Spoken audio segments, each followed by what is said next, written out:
lead from the back of the field. Varoma has shown up in a hurry and is storming home. At the rail, it's agree to disagree and Sky on Ice. Here's Varoma and Mike Smith mowing them all down. That's 2 for the Hall of Famer. Varoma wins it by a length. Jimmy Smoke Carrot second. Agree to disagree and Sky on Ice.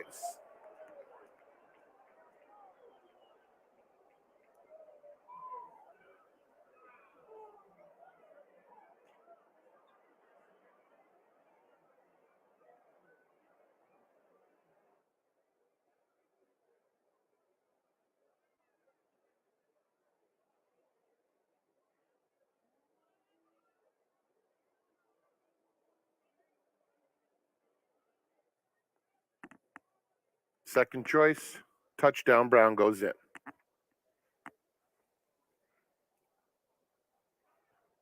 And they're off in the tiz now. And no surprise to see Brickyard Ride coming out on top. Wilder Than Most is hustled pretty hard in the early stages. Seattle Bold and Peaceful Transfer side by side. And Touchdown Brown at the back of the field. Brickyard Ride is the quickest, but he's being pestered by Wilder Than Most, who's 3/4 back in second. Another 2 back to Peaceful Transfer, who's in hand third. And then Seattle Bold fourth, 5 lengths off the lead. Touchdown Brown is just outside of him. Onto the backstretch they go. And it's Brickyard Ride, well within himself at this stage, in front by 3. Wilder Than Most second by the same margin. Peaceful Transfer. Touchdown Brown inches up outside Seattle Bold. There's a half mile to go in the Tiz Now Stakes, and it's Brickyard Ride bounding along. Has it now by about 4 lengths. Wilder Than Most, hard-ridden second. Touchdown Brown is making steady progress. Outside of him, Peaceful Transfer. Seattle Bold drops out of it. They're nearing the quarter pole, and Brickyard Ride's lead keeps increasing. It's up to close to 10 lengths. Touchdown Brown clearly into second. Then Wilder Than Most and Peaceful Transfer. They're at the top of the stretch. Brickyard Ride by 8 lengths. Chasing in second is Touchdown Brown, but Brickyard Ride is a beast, and he's going to take them wire to wire in the Tiz Now Stakes with plenty left in the tank.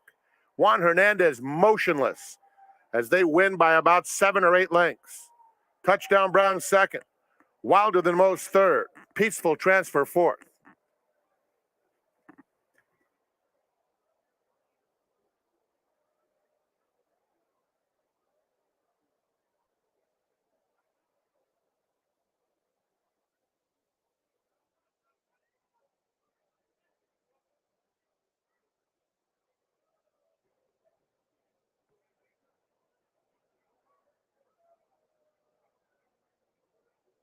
They're in the gate. And they're off. Kid Stole a Kiss came out quickly. So did Ubabe and Orth, who are now 1-2. And down at the rail, Hot Legs Romolo is flying through to take the lead. Philosopher's Tone is also speedy, and so those two go on with it. Orth now third. Ubabe a well-settled and nicely placed fourth. Another 2 back to Rocky Gibraltar. Similar margin to Center Circle. Kid Stole a Kiss on the inside of Big Wild West. Into the far turn they go, and it's Hot Legs Romolo leading by just ahead. Philosopher's Tone is second, and a 3-wide Orth, 3 of them right across the course. Ubabe is in fourth. Then Rocky Gibraltar inching up a closer fifth, 4 lengths off the lead. 3 clear of Center Circle, Big Wild West, and Kid Stole a Kiss. They are at the top of the stretch. Philosopher's Tone in between, a very narrow lead. Down at the rail, Hot Legs Romolo fights on. Center of the course, Rocky Gibraltar is really starting to motor home as Orth takes the lead. Orth, Rocky Gibraltar on the outside, and Ubabe, a driving finish. Rocky Gibraltar, Ubabe, Rocky Gibraltar, and Ubabe in a very tight photo. Behind them, it was Orth. Center Circle was next, and then it was a battle to complete the super high 5. Rocky Gibraltar was bred in Kentucky by his owner, Horonis Racing.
If you follow me on Twitter, and if you don't, you should, you know that oftentimes I use the hashtag Sharpie. And of course, that's kind of to designate people who are maybe smarter than the average bear. But our guest today, our seminar guest today, he's an automatic Sharpie. You know why? He's a Canadian resident that's spending the winter here in Southern California. Hi, everybody. My name is Tom Quigley, VIP Player Concierge, also your seminar host for the next 40 minutes. But trust me, our guest today is not just because he's a Canadian resident that lives in Southern California for the winter. It's because he won the $600 Express Bet San Anita Live Money Tournament. He turned his $400 investment plus the $200 toward the prize pool into over $6,000 plus prizes. He wound up winning $14,000 off his $600 investment. Not a bad pay for a day's worth of work on Sunday. His name, Allan Schaffer. Allan, welcome to the seminar. Thank you. It's great to be here. This is sort of the mecca of horse racing as far as I'm concerned, and especially to be here at this time of year when it's probably freezing in Toronto. It is. As a matter of fact, we saw the picture prior to coming on, and it's like a postcard, right, Allan? We take it for granted. We live here in Southern California. You still kind of got your ski jacket on. I'm the one kind of in light sleeve clothing. Did your blood thin out while you live here? It must have. The last 4 months have really thinned it out. It sure has. But what hasn't thinned out is your hotness in the tournaments. Of course, you're an avid tournament player, and you spend a lot of time here at the Gray Race Place. On Sunday, we had a $600 tournament that you could either play on track or online at Express Bet. There were over 105 entries, and you wound up winning. Do tell us what your secret was to win the contest. Well, I ended up hitting a pick six that paid the $6,000. Normally in these contests, you either can't play a pick six or I wouldn't have. But with the big carryover on Sunday, I said, okay, I'm going to take a shot. I came in and I used most of the 400. I bet a $384 ticket. And then I bet the other $16 to win. And I singled two horses, including the one in the last race. That was 15-1 in the program before those scratches in the last race. And the two singles won. And even though I won the 6,000 in a couple of the races, I had the 30-1 shot in one of them and the 20-1 shot that finished second. So I was always thinking with a pool like that. Spoken like a true horse Yes. player, Allan. You're never happy just winning 6,000. You wanted to go for the jugular and win 60,000. But let's take a look at the graphic showing who the top four finishers were, because it's very interesting. And a lot of times I'll tell people watching the seminar, Allan, that they should participate in contests. And this example of looking at the scoreboard, the final leaderboard, is an exact reason why not only did you walk out of here with $6,000, but you also walked out of here with an ultimate betting challenge seat, which is worth $3,500. You'll be able to play that next Saturday, a week from tomorrow, when both Gulfstream Park and San Anita have mega cards lined up. And you also walked away with $4,950 worth of prize money. If you're quick at math, you'd know that totals up to $14,483 worth of prizes and pool money. What a day you had, primarily because of the prize structure. Primarily because of the prize structure. I've been very fortunate at Santa Anita over the years. I've won a couple of tournaments. I won the Preakness Challenge a couple of years ago. That was probably worth $70,000 US with all the prizes. There was an NHC, a BCBC, $25,000 to the winner. So I love coming and playing at Santa Anita, to say the least. Well, we love having you here as well. And of course, you're an avid tournament player, as I mentioned. But a lot of players that play in tournaments, or that are snowbirds from Canada, they go down to Gulfstream Park a lot of times. Now, a lot of those people you know personally, Ross Gallo comes to mind, and of course, Ray Arsenault. What is it about tournaments that kind of bonds you guys together that makes it so much fun? I think it's the competition. And although we compete hard against each other, we're always happy for the other guy. And you get to know that it's not always going to be your day, and some days you have to cheer for the other guy. But I think it's the competition and the camaraderie, and of course, we're all trying to get that spot to get to Vegas in February. So I think it's the competition and the camaraderie. Now, the camaraderie you mentioned, of course, a lot of your friends and players are watching the seminar. One that comes to mind is our good friend Lauren Weiss, who's watching up in Toronto, Canada. Now, Lauren must not have heard of a new invention called the airplane, because he's planning to play in the Ultimate Betting Challenge next Saturday. He's probably leaving right about now because he's decided to drive from Toronto all the way down to Arcadia, California. What's up with that? Well, yeah, that is a little bit strange, but Lauren loves driving.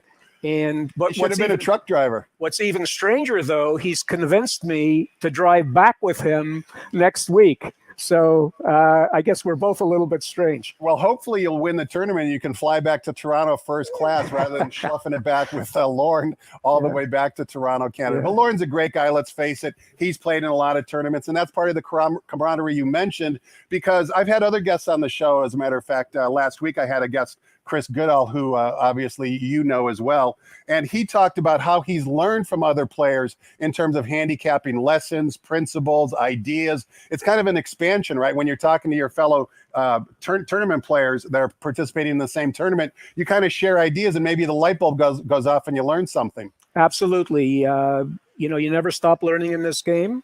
There's always something that somebody else is doing, and you're asking yourself, well, how did he do that? Or how did he pick that horse? And to be able to talk to those people and find out how they did it is very educational and very rewarding in subsequent tournaments for us. And to be fair, it's not only a male-dominated tournament scene. There's also a lot of prolific women players as well. Judy Wagner comes to mind, Linda Rodriguez. The women, for whatever reason, have a sixth sense, almost like an intuitive sense, when they look at horses in the walking ring and kind of pick winners that way, as opposed to burying their head in the racing former computers like we do. There's no question they've been successful, but why not? They're successful in every walk of life, and they're certainly, I would say, the equal of all the men in these tournaments. No doubt about it. We're going to find out if Allan likes anybody on today's A-race card. He's done the work. You're going to be the benefactor based upon his handicapping and analysis. But before we do any of that, let's toss the microphone over to track announcer Frank Miramati and get the early changes on a glorious Friday here at the Great Race Place.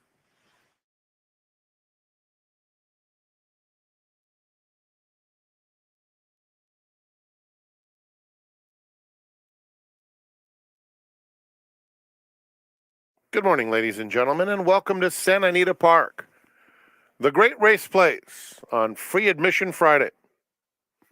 $3 beers and drink specials today. Here are the early changes. In the first race, start of the 50-cent early pick 5. Number 6, Ouija, will carry 1 pound over. The track is fast, the turf is firm, the rail on the turf out 30 feet. In the second race, early pick 4 starts with those blinker notes. Turning to race 3, scratch number 6, Whistler's Style. Race 3, scratch number 6. Rainbow pick 6 begins. 32,000 in the jackpot carryover.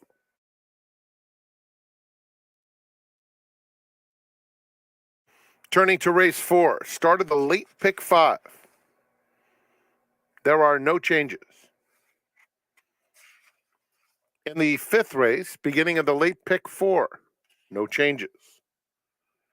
Turning to the 6th, number 6, Tucker's Tribute will carry 2 pounds over.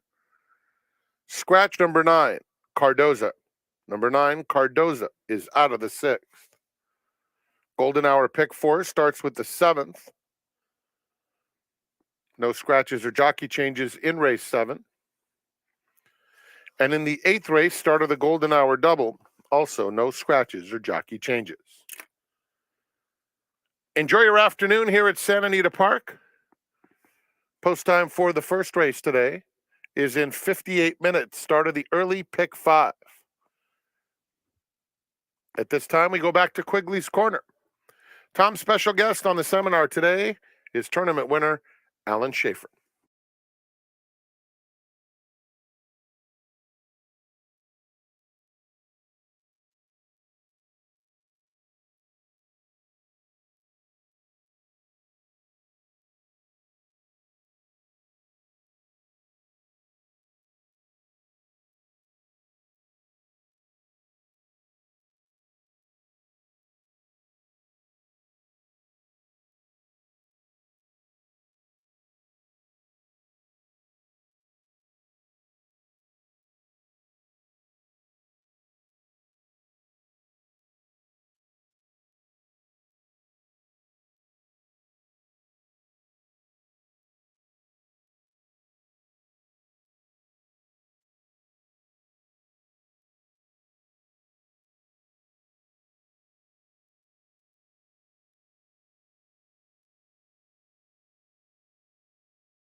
Welcome back. We're talking horses with Allan Schaffer. As you can see by this oversized check, Allan was the winner of the $600 live money Anything Goes tournament that was sponsored both by Sanita On Track as well as ExpressBet all around the country. You could have competed against Allan, but the only way you could have won is if you had to pick six. You see the size of this check is $6,033.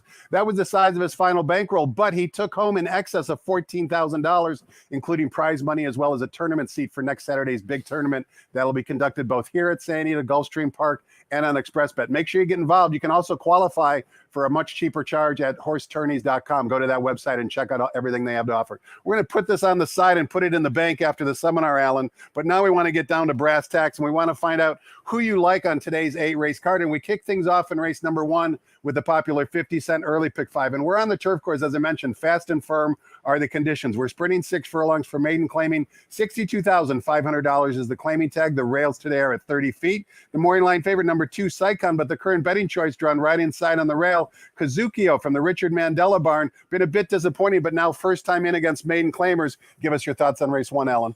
I like the 4-horse. I'm surprised a little bit that he's 13-1 at this point. He won't be for long after you give him up.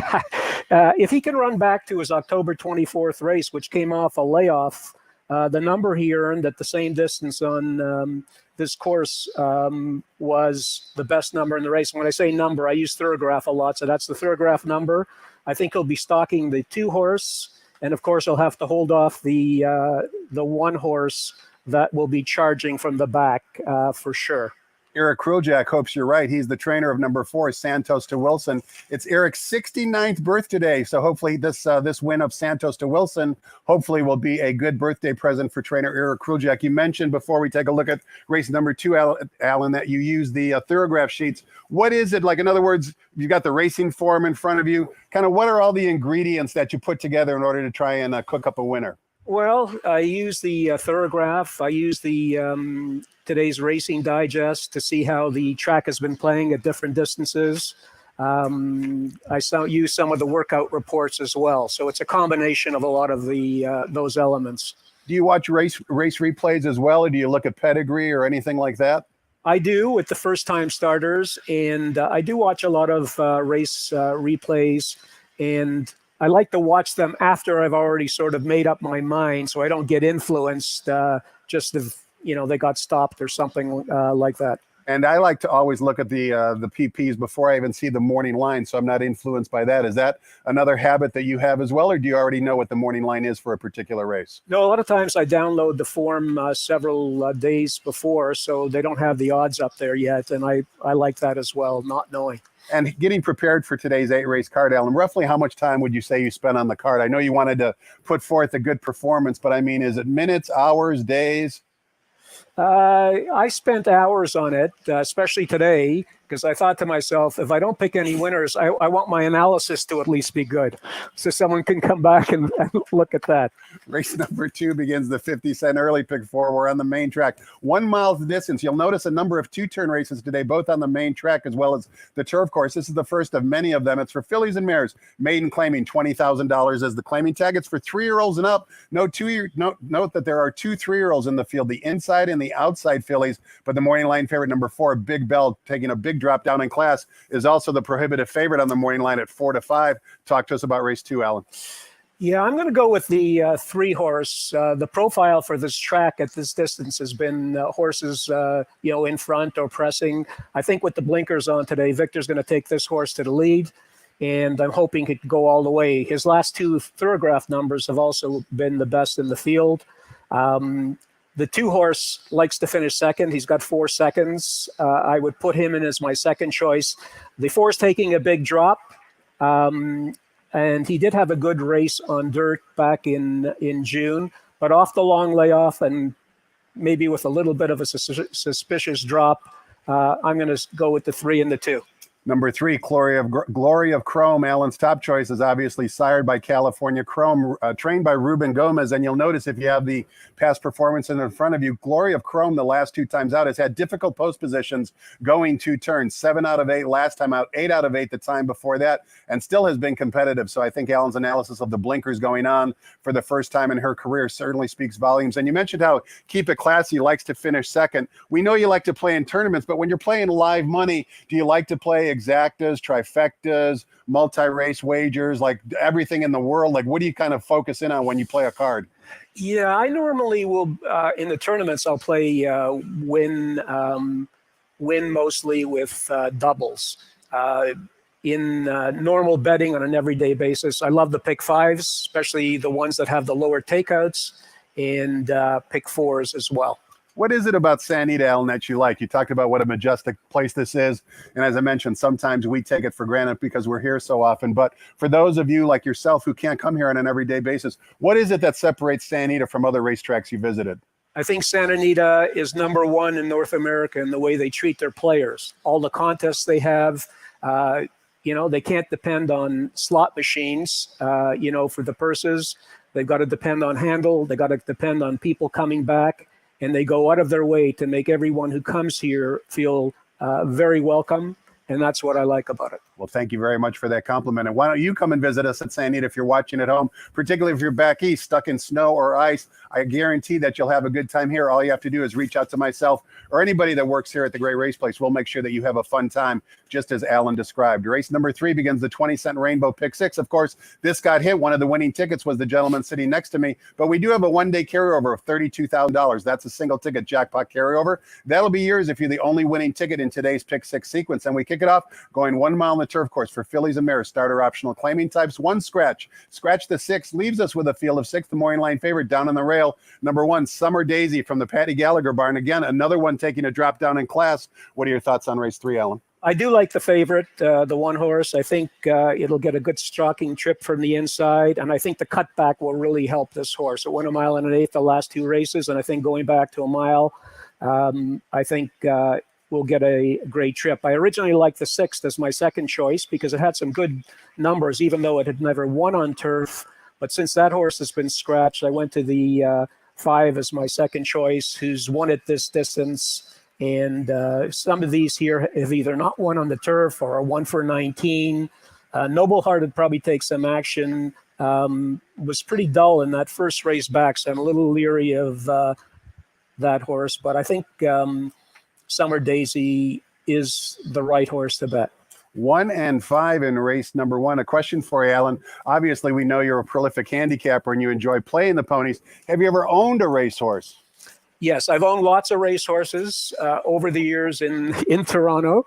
At one point, we were also part of Frank Stronach's syndicate, Lorne and I, where he bought those 72 horses. And that was very enjoyable when we came to the races because none of the other partners were ever there. So it seemed like we owned all the horses, even though we only had 50% each almost. Yeah, although we only had about 1%. Sure. So that was a lot of fun. But I've owned a lot of horses in Toronto, and I think one day maybe I'll get back into the game here in California. We would welcome that if you decide to do so. Thank you so much, Allan. Race number 4 begins the 50-cent late pick 5. Again, 1 mile, this time on the main track. Again, for fillies and mares. Starter allowance optional. Starter allowance type started for a claiming price of $20,000 or less in the years 2020 through 2022. We've got a field of 5. Before we get your selection in the race, and the morning line favorite is number 5, Midnight Jamboree, I wanted to show the replay, Allan, of the race on January 30th. Specifically, it's the 4th race. There's 2 runners that come out of that race. La Pulcinella, the 2,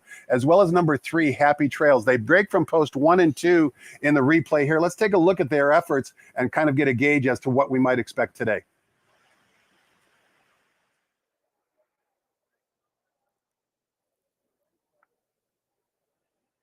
They're in the gate. And they're off. Fast start for Vegan. La Pulcinella comes through along the inside, and Dirt Flirt. They're followed by Flat Out Joy, who's immediately guided to the extreme outside, and Happy Trails at the back of the field. 3 lengths covers them. Vegan shows the way, leading by a neck to Dirt Flirt second. La Pulcinella, Flat Out Joy widest of all, and another 2 back to Happy Trails. They have half a mile to run and Vegan to catch, prompted by Dirt Flirt, who's just a neck behind in second. Then Flat Out Joy on the outside, and La Pulcinella hugs the rails, still in hand third. At the back, Happy Trails throughout. Vegan and Dirt Flirt stride for stride. Flat Out Joy coming after them. La Pulcinella still on a nice hold at the rail. Far outside, Happy Trails tries to make a sweeping bid for the win. And Happy Trails takes off on the far outside as the field turns for home, trying to catch them off guard. Flat Out Joy will now try to run with the front-running Happy Trails inside the final eighth of a mile. Down at the rail, La Pulcinella, a 16th to go. And it's Happy Trails from last to first. Happy Trails wins it by about 2. La Pulcinella second. Flat Out Joy and Vegan. As we watch the gallop out here, Allan, we know that Happy Trails won and La Pulcinella finished second. But on the gallop out, after some bit of trouble in the race, you can see La Pulcinella certainly gallops out in front of Happy Trails. Today's distance is 1 mile. I have a feeling that was a factor in your handicapping and who you decided on in this race. That was one of the factors. I do like La Pulcinella. I think she'll get the early lead, and I think she can go all the way. In the common January 9th race with Midnight Jamboree, she finished 3/4 of a length behind Midnight Jamboree, but was hounded on the lead the whole way, and still this is a very hard trying horse and kept on going. So I'm going to take La Pulcinella to go all the way with, and I think the 4-horse Clock Strikes 12 will be closing at the end, and that is my second choice. 2 and 4 in race number 4. Just a couple of additional handicapping tidbits in race number 4. We've been talking about number 2, La Pulcinella. 11 claims last time in. Manny Ortiz was the winning trainer, and you can see that he automatically protects her in this spot where she can not be claimed. And courtesy of Brad Free at the Racing Form, who always provides handicappers with fantastic statistics, the Bill Spar Barn trains number 5, Midnight Jamboree, the likely post-time favorite. Bill Spar's barn has won with favorites 4 of the last 8 times that's occurred, and 22 out of 39 times since the spring of 2019. Whenever Bill Spar sends a favorite to the starting gate, you can expect them to fire big. Race number 5 begins the 50-cent late pick 4 on today's 8-race card, and we're back on the turf course. Again, the distance is a mile. Main special weight, Calbred, 3-year-old fillies, a field of 7, number 2. Abhita is the 9-5 morning line favorite. Just like race number 4, there's a common race that 4 of these 7 runners exit. It's back on February 4th, and the runners that exit that race are 1, 2, 5, and 7. 1, 2, 5, 7 all exit that race. And you'll notice as we watch the replay in 1 second, all 4 of those runners had no early speed. So you'll be able to pick them up easily as you listen to Frank's call going into the first turn.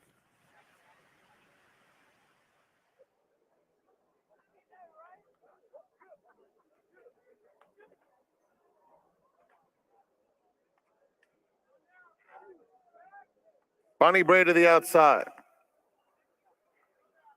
All in. And they're off. Quick beginning for Roubaix. Madiha is up close in the early stages, and Lady Sassafras is down at the rail. Just behind them, Bonnie Bray racing in 4th. Councilwoman Jilly's a little bit eager. Exactly Wendy is in mid-pack, 5 lengths off the speed. It's then a gap of 3 back to Busker Alley, racing on the inside of Command Anna, and that pair followed by Abita. Around the first turn they go, and it's Roubaix setting the pace, leading 3/4 of a length. Lady Sassafras applies a little bit of pressure in second. It's 2 more lengths to Madiha, covering Councilwoman Jilly. Then comes Bonnie Bray, 5 lengths off the lead. 3/4 to Exactly Wendy. Busker Alley is next, followed by Abita. And then with a half mile left to go, at the back comes Command Anna. They're heading toward the far turn. Roubaix has been in control thus far. Leads at a length and a half to Lady Sassafras. Councilwoman Jilly, Madiha in the yellow, now takes third and sets sail after the leader. Another 2 lengths back to Exactly Wendy, inside Bonnie Bray. Then Busker Alley with a lot of work to do, followed by Abita and Command Anna. 1/4 to go, Roubaix hugs the rail. Madiha blew the turn a bit, but is coming smartly after her. Another 3 lengths back to Bonnie Bray in third. They're in the final furlong, and Madiha takes over, putting away Roubaix. Abita has surfaced from well out of it. Exactly Wendy is next, but it's all Madiha. Madiha pours it on through the stretch to win by 4 lengths. Abita and I catching second. 3-way battle among Exactly Wendy, Bonnie Bray, and Roubaix for the rest. Madiha gets the money as the 3-2 favorite, and you heard Frank Miramati in the Shadow of the Wire call Abita an eye-catching performance. Certainly was first-time Lasix and is now the 9-5 morning line favorite. As I mentioned, Allan, 4 of these 7 runners exit that common race, but sometimes handicappers don't like that, and you're actually going in a different direction. I am going in a different direction. I like the 3 horse. She's a bit sassy.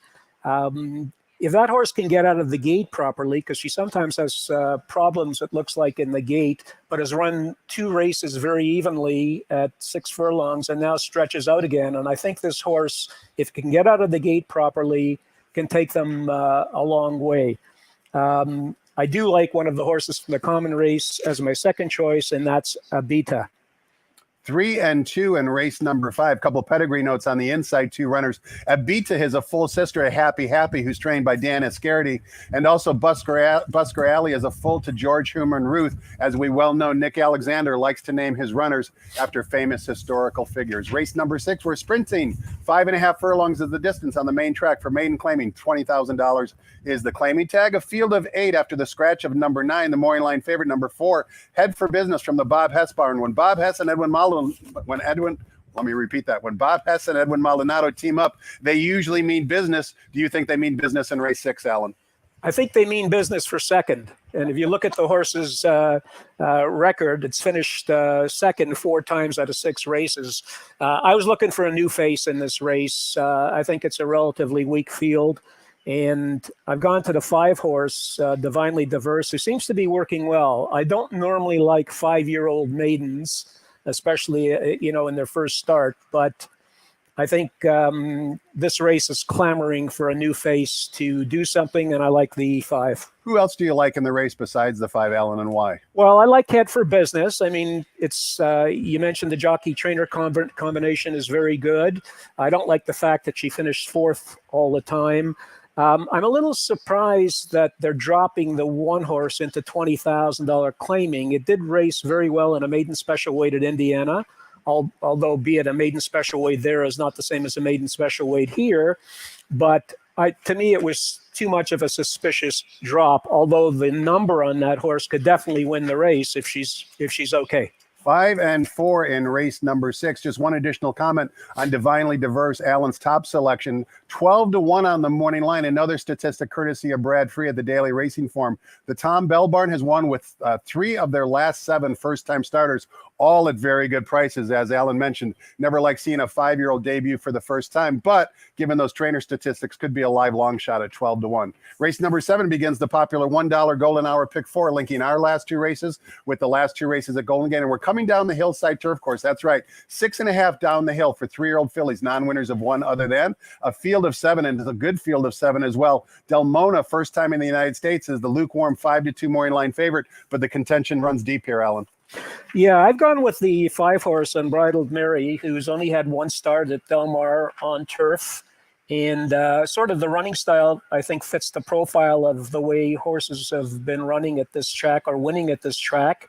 I watched that last race, and she also galloped out very well, way in front of everybody else in the field. So I think she'll handle the extra distance. As my second choice, I like the outside horse, Professor's Pride, who ran a tremendous race on dirt first time out, got a 3 number on the thoroughgraphs, and then, was under a lot of pressure in that mile race on turf at Santa Anita. And I think the cutback and being outside, if she can stalk a little bit, I think that horse could be right there. You get a sense of why Allan does so well in tournaments or playing live money on an everyday basis. He typically tries to discard the chalk, and you can see here is another example. His top selection, number 5, Unbridled Mary, 8-1 on the morning line. Take a look at the running lines of number 3, Del Mona. I'm not saying she's going to win today, but she certainly has been keeping good company. You got to go back to the race on August 7th. You can see she just missed by a neck. The winner of that race, all she did was come back and win the Breeders' Cup Juvenile Turf Sprint at Del Mar this past season. Rumor has it that the Connections purchased her for $245,000 overseas, so certainly expectations are high for the morning line favorite. We close things out in race number 8 with the $5 Golden Hour Daily Double. Similar concept, last race here with the last race at Golden Gate. We're sprinting 6 furlongs on the flat turf course. Maiden special weight 3-year-olds, a field of 9. Take note, number 8, Carpe Bellum is a first-time gelding. The Tough Luck twice beaten number 1, Mo Gold, is the 6-5 morning line favorite. Blinkers come off from Mo Gold, trying to get him into the winner's circle. Before we get your pick, Allan, I wanted to take a look at a workout for a horse who's a big price on the morning line, and that's number 7, Beef Winslow. This was a gate workout in company back on February 19th. Let's take a look together at that workout here at the Great Race Place.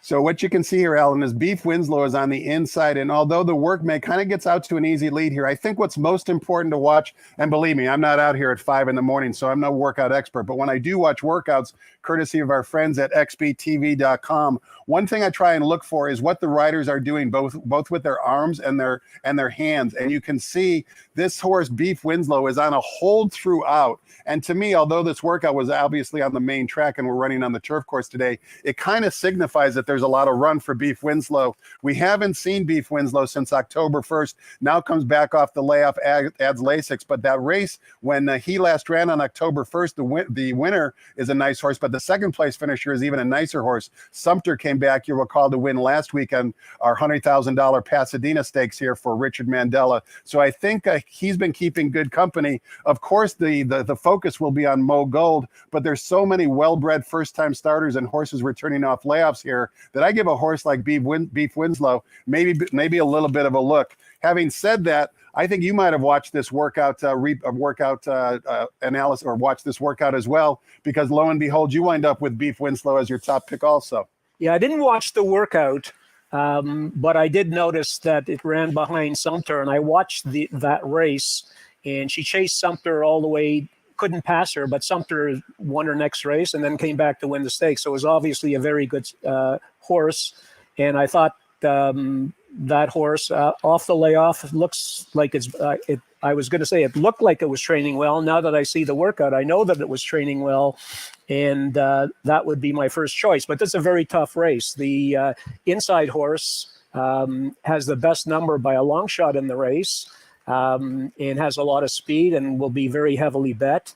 And the 2 horse also was in a workout with the horse that won the last race on Sunday, where I won my pick 6. And that horse won easily, and this horse dusted that horse very easily in the workout. So 1 and 2 are going to be very heavily bet. I thought for value, I definitely like the 1 horse and the 7 horse first, and the 2 Devil Moon would be my second choice in this race. If Beef Winslow wins, you and I are going to have steak and lobster tonight, that's for sure. And you're buying as a result of this check. Allan, congratulations on your big win. Thank you so much for your insight and your time today, your analysis. Thanks so much for spending your entire winter here in Southern California, and go and do it again next Saturday in the Ultimate Betting Challenge. Thank you very much. It's been a complete pleasure. Pleasure has been ours. The pleasure, hopefully the pleasure has been yours as well, tuning in and finding out who Allan likes on today's 8-race card. Next voice you hear will be track announcer Frank Miramati, updating us with any late program changes. Have fun, everybody,